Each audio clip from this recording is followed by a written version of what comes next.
সামনের মানুষটাকে তুমি বারবার মেসেজ করছো কিন্তু সে মেসেজে রিপ্লাই করছে না, মেসেজ সিন করেই ছেড়ে দিচ্ছে।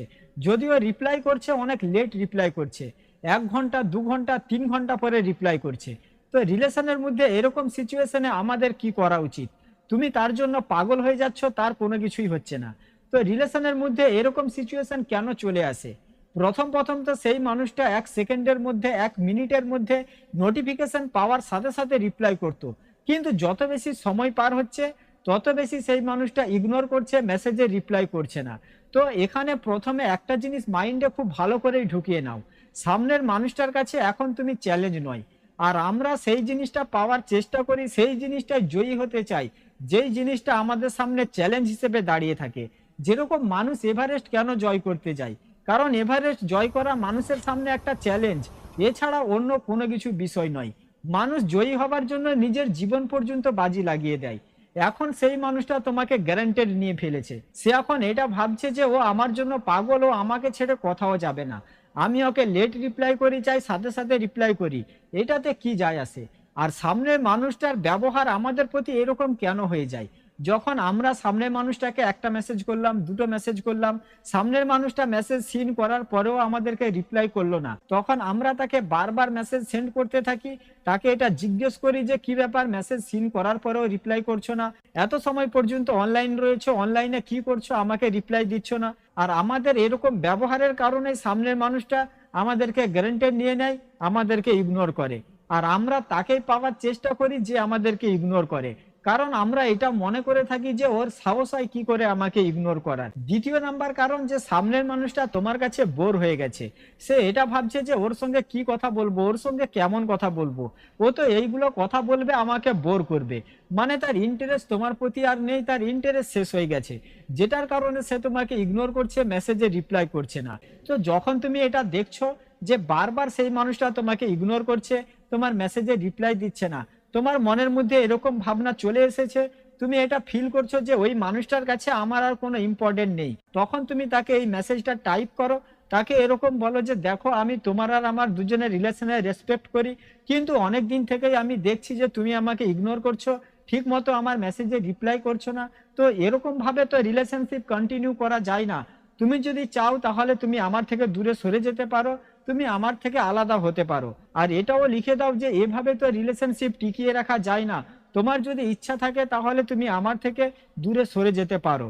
এই মেসেজটা তাকে টাইপ করার পর আর তাকে একটাও মেসেজ করবে না। বা এরকমও তাকে লিখতে পারো যে আমার মনে হচ্ছে তুমি অন্য কোথাও বিজি রয়েছো, তো এখন তুমি যেই কাজটা করছো সেই কাজটা করে নাও, আমার মনে হয় তোমার স্পেস নেওয়ার দরকার, তোমার আমার থেকে দূরে সরে যাবার দরকার। এখন তুমি যদি চাও তাহলে আমার থেকে দূরে সরে যেতে পারো। ইন ফিউচার আমরা এটা দেখবো যে আমরা রিলেশনে আসবো কি আসবো না, একসাথে থাকবো কি থাকবো না। এইভাবে তাকে মেসেজ সেন্ড করার পর তারপরে তাকে আর বারবার মেসেজও করতে যাবে না, তার পিছনেও পড়ে থাকবে না। কারণ দেখো, যখন তুমি এভাবে তাকে মেসেজ সেন্ড করবে, এখানে তোমার দুজনের মধ্যে ঝগড়াও হচ্ছে না, তুমি তাকে এরকমও বলছো না যে তুমি এটা করেছো তুমি ওটা করেছো, তুমি শুধুমাত্র প্রবলেমটা তাকে বললে আর তার থেকে দূরত্ব বাড়িয়ে নিলে।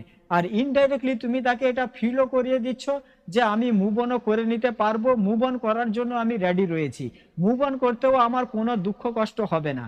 তো যখনই সামনের মানুষটা এটা ফিল করবে যে ও যদি মুভ অন করে নেয় তখন কি হবে, আর এটার কারণে তার কাছে তোমার ভ্যালুও বাড়বে, হয়তো সে সামনে থেকে তোমার সঙ্গে কথাও বলতে আসবে। কিন্তু এই মেসেজটা তাকে সেন্ড করার পর তুমি আর তাকে বারবার মেসেজ সেন্ড করবে না, তুমি তার রিপ্লাইয়ের ওয়েট করবে সে কি রেসপন্স দেয়। তার দিক থেকে চাই পজিটিভ রেসপন্স আসুক চাই নেগেটিভ রেসপন্স আসুক, সাথে সাথে তাকে রিপ্লাইও করবে না, 2-3 ঘন্টা ওয়েট করবে তারপরে তাকে রিপ্লাই দেবে।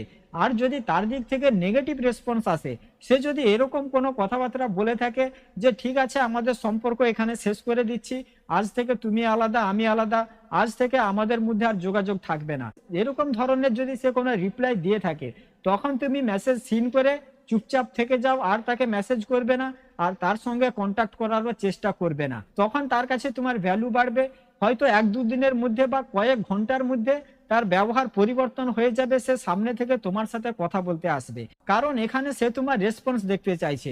তুমি যদি এখানে তাকে এরকম দেখাও যে সে তোমাকে ছেড়ে দেবায় তুমি অনেক ডিপ্রেস ফিল করছো, তুমি তার কাছে রিকোয়েস্ট করছো, তুমি তার কাছে কাকতি মিনতি করছো, তখন ডেফিনেটলি সেই মানুষটা তোমাকে ছেড়ে দেবে। কিন্তু এখানে যদি তুমি নিজেকে কন্ট্রোল করতে পারো, নিজেকে যদি স্ট্রং ভাবে দাঁড় করে রাখতে পারো, তো ডেফিনেটলি সেই মানুষটা তোমার জীবনে ফিরে আসবে, সে সামনে থেকে তোমার সাথে ভালো করে কথা বলবে। সেই জন্য এখানে তোমার রেসপন্স অনেক ডিপেন্ড করে। কিন্তু তোমাকে এখানে একটা জিনিস মনে রাখতে হবে, এখানে তুমি শুধুমাত্র তাকে একটাই মেসেজ সেন্ড করবে, এরপরে আর তাকে তুমি মেসেজ করবে না। কিন্তু তার দিক থেকে যদি পজিটিভ রেসপন্স আসে, তখন তুমি এক দুবার তার সঙ্গে ভালো করে কথা বলে নাও। তারপরেও তোমার মাইন্ডে তোমাকে এটা রাখতে হবে যে ওই মানুষটার ইন্টারেস্ট আমার প্রতি কমে যাচ্ছে, এখন হয়তো আমি ওর মনের মধ্যে আবার ইন্টারেস্ট তৈরি করব, নয়তো আমি মুভ অন করবো। আর যদি সেই মানুষটা মাঝে মধ্যে তোমার সাথে এরকম করে থাকে যে মাঝে মধ্যে সে তোমাকে ইগনোর করছে, মেসেজে রিপ্লাই করতে লেট করছে, তাহলে এটা নিয়ে চিন্তা ভাবনা করার কোনো দরকার নেই। এরকম সিচুয়েশনকে তুমি ইগনোর করো আর নর্মালি তার সঙ্গে কথা বলো, ঠিক আছে? তো আজকের ভিডিওটা এখানে শেষ করছি, সবাই ভালো থাকবেন। ভিডিও ভালো লাগলে চ্যানেলটা সাবস্ক্রাইব করে রাখবেন, আর ভিডিওটা বন্ধু বান্ধব